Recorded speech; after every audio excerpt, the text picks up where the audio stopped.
Well, hello everyone. I'm Heather Lomas and I'm the Accreditation Advisor for Museum Development East Midlands. And I'm here today to chat to one of our accreditation mentors, Angela Tanowski, who is going to be talking to me about her role as accreditation mentor. Angela, do you want to just say a few words about who you are and where you work, etc.?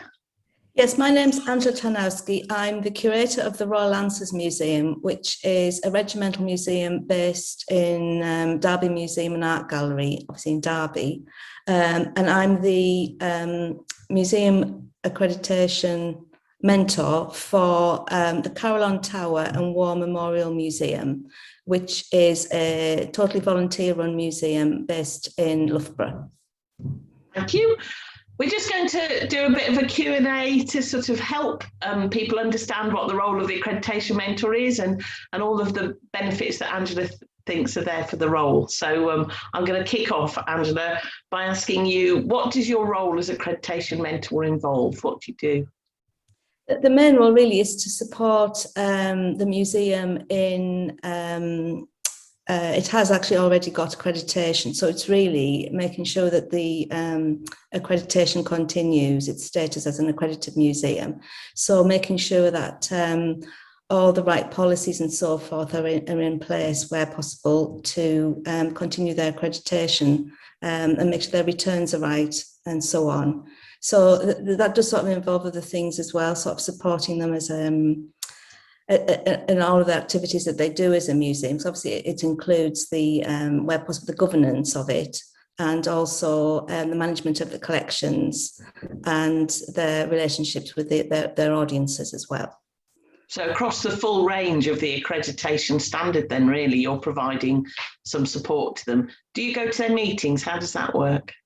So I try to go to at least one meeting a year. I have been to, they have a number of committee meetings. Obviously with the current situation, like a lot of small volunteer-run museums, and in fact like all museums, suffered quite a lot of changes and strains on the organisation due to the COVID pandemic. I have actually been to the first meeting for probably in 2 years for me, although I've been in touch with them by email and so on. I went to the annual general meeting just a couple of weeks ago where they were able to have a face-to-face meeting for the first time, which was good to go to and see everybody again. Yeah. I suppose it's good to go and see them when they're open occasionally as well, to just see how it works with. Yeah, definitely. I definitely go to at least one meeting a year, and I try to go to more. And I have been able to because I work at obviously I work at Derby, but actually I live in Loughborough. So one of the big advantages for me was to be able to engage with a local museum in the community where I live, and I think that's been a really good thing for me to do. And I do enjoy that. And obviously it's easier for me to go to meetings, in Loughborough. So I go to at least one meeting a year, and I try to go to more where I can. And I do visit the museum as much as I can. Obviously, it's been closed for various reasons. I mean, they've been closed obviously through the pandemic, but actually they closed to the public in 2018 when the building itself was renovated, as it's a war memorial. Charnwood Borough Council, which are responsible for the building, got some funding to completely refurbish the building, which has made it's fantastic how it looks now. But as a result of that, the museum had to close and remove the objects from inside. And unfortunately, the pandemic came as they were planning to reopen. And so we're still in the process of looking at that now. And I have also visited their stores as well, and so on. So it's been. Sounds like you're quite involved, and they're lucky to have you. Yeah, well, I have been. I do. I mean, they are quite an active museum actually, and they've got a really good team of volunteers. They often have. In Loughborough Market, it's a really good market. They have a charity store which you can ask for free, and they often are there pre-pandemic. They're often there with handling collections and so on, engaging with the public and so on. So sometimes I'd be in Loughborough Town Centre and I'd see them and go and have a chat. I think that's one of the advantages of being an accreditation mentor for a museum where you live. But the other thing could be that you could be, I think perhaps if I lived in Loughborough, I do live in Loughborough, but if I actually worked in Loughborough, then maybe I would be quite happy to be an accreditation mentor for a museum outside of the region as well, similarly. So, it works both ways, I suppose you could say. Yeah. So you provide that as a volunteer yourself, don't you? So what do you enjoy most about being an accreditation mentor? Well, I think it's quite interesting from a professional point of view. It's just interesting to see how another museum actually operates. And I am employed by a small museum. Obviously we're based in a large civic museum, which is run by a trust at Derby. And I benefit from that, and I can pass on that experience and some of the contact with specific professional people that look after, say, social media or design and so on. I'm able to call on that advice and pass it on to the smaller museum that I mentor for. But one of the things so that's quite good from a professional point of view, just to see how another museum works and see some of the things that they do. They're really good at engaging with their communities and so on. But also on a personal level, it's nice to work to help a museum that is where I live as well. And I have actually met people through that I see around and about in the community, which I think is quite nice as well. So how did you get involved in the first place? How did you become an accreditation mentor?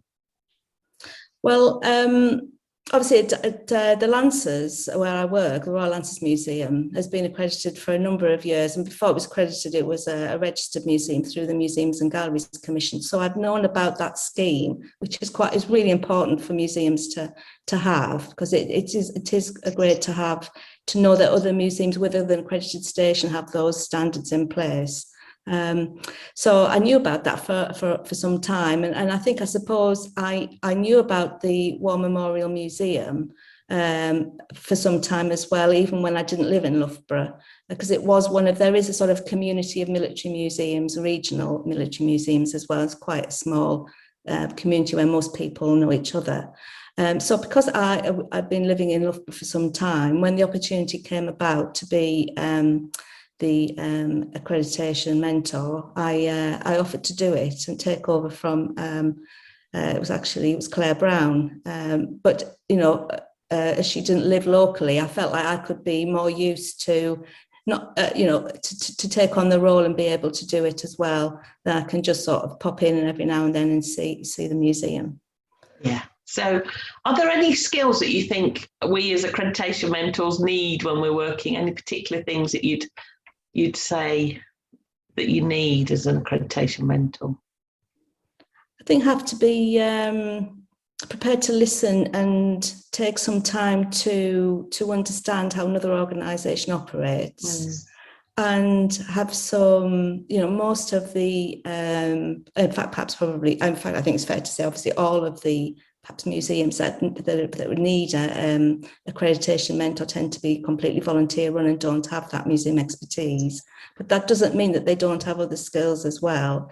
So to be to be understanding and to listen to what their needs might be and so on, I think is quite an important skill to have, and not to try and go in there and sort of take over how it's run or anything like that, sort of impose your own will on that. So I don't think that's appropriate, but just to sort of really to listen and get to understand, to get underneath, sort of to understand how it's run and what the history is there and what the different roles are for those people that are really quite engaged with that museum. In the case of the museum where I mentor, it's they've got a committee that do most of the management of the organisation. Yeah. I think we're always keen to recruit some new accreditation mentors, particularly in the East Midlands. We've always got museums who are looking for an accreditation mentor. Is there anything you could say to encourage anybody if they'd like to come and join the accreditation mentor network that we run at Museum Development? I do think it is rewarding. It's a good way of sort of furthering your own continuing professional development as well. And there is a lot of support there for you. I mean, the regional museum development organisation, in this case it's Museum Development East Midlands, are very, very supportive and always there to help. But there are other organisations as well. The local authority museum service, usually find they have a sort of an understanding or a relationship with the museum, where these small volunteer-run museums are a very important part of the local community. So it is a rewarding role to do, and it can help you as well in your own work. Sometimes you pick up ideas from them, especially community engagement, I think, because they tend to come from, I find, certainly at the museum where I mentor, they do come from the local area, and they've come up with some really good ideas on how to engage, which you can learn from it, I think, definitely. Yeah, and you don't have to do it forever. I think it's, as you say, there's a lot of support there. People can do it for a few years or whatever. It doesn't have to be a role that you do forever in a day. But I think all the things you said about getting to understand how the museum works and seeing it as part of your own CPD are really important things for people, actually. So. Yeah, that's true. Yeah, and it doesn't have to be forever, definitely not. And you can be there to really support them through. To actually gain accreditation is a huge achievement. So even if it was just to do that and then perhaps hand it off to someone else, would be a really beneficial thing. Something great to give back to the museum community, and then perhaps even to your own community where you live. Yeah.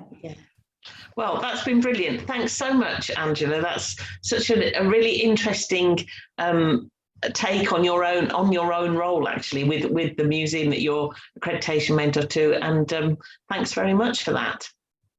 Thanks, Heather. Thanks for asking me. Yeah.